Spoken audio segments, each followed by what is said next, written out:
Here, thousands of patients with incurable secondary breast cancer are not being diagnosed because of serious failings in their healthcare. That's according to a report out today by the UK's leading breast cancer charity, which has found that a quarter of women surveyed by the charity said they had visited their GP 3 times before being told their cancer had returned. 41% of women said their symptoms weren't taken seriously when they spoke to their healthcare provider. And an overwhelming 87% of women said they had not been given enough information on how to spot the signs of secondary breast cancer. I'm joined now in the studio by Jennifer Cronje, who was diagnosed with secondary breast cancer last year, and that was after your first diagnosis back in 2010, and also by the Chief Executive of Breast Cancer now, Baroness Delyth Morgan. Good afternoon to both of you. Jennifer, so what happened last year? What were you feeling and what were your concerns and how did the doctor respond? So my symptoms were actually the year before. So I had a weakness in my arm. I kind of noticed that when I raised my arm, I had to support my arm. It was kind of giving way.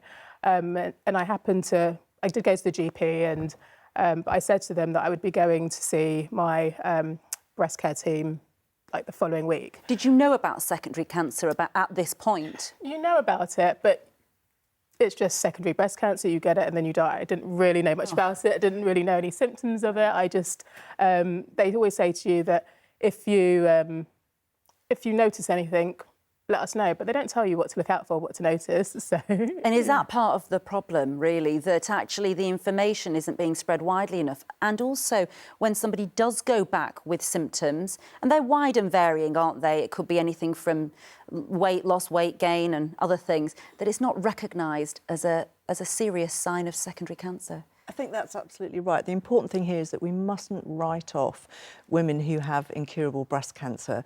We've got to make sure that the diagnosis is undertaken as quickly and sensibly as possible, that information about signs and symptoms are given to women when they're going through primary treatment, but also that we have the kind of healthcare system is set up to cater for women with these advanced and complex needs. And the thing is that, there's been so much awareness of breast cancer over the last decade, I would say. So I think we all feel like we know more about BRCA gene. Nobody had ever heard of that 10 years ago. Now we can say it as though we assume knowledge on that. So secondary, why is it being overlooked, if that's the right word, by GPs? Well, I actually think it's almost a product of success in that there have been so many fantastic advances in breast cancer research that actually it's masking the fact that we're still seeing 11,000 plus people dying of breast cancer every year, and it's how to really cater for those people that we're not thinking about enough. And Jennifer, now it has been diagnosed, can I ask you how you are and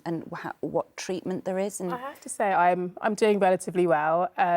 I'm on hormone-targeted therapy, so I take a relatively new drug called Ibrance, which is kind of like a chemo tablet that I take every day, 3 weeks on, 1 week off, and it has minimal side effects, so I can kind of just get on with my life, live my best life. And being diagnosed is the key, isn't it? Because then you can start to live your life properly. Thank you both of you for joining us this lunchtime. And of course, there is more information on how to spot those wide and varied signs and symptoms of secondary breast cancer. We have all the details on our website. That's itv.com/news. And we wish you all the well. Jennifer, thank you.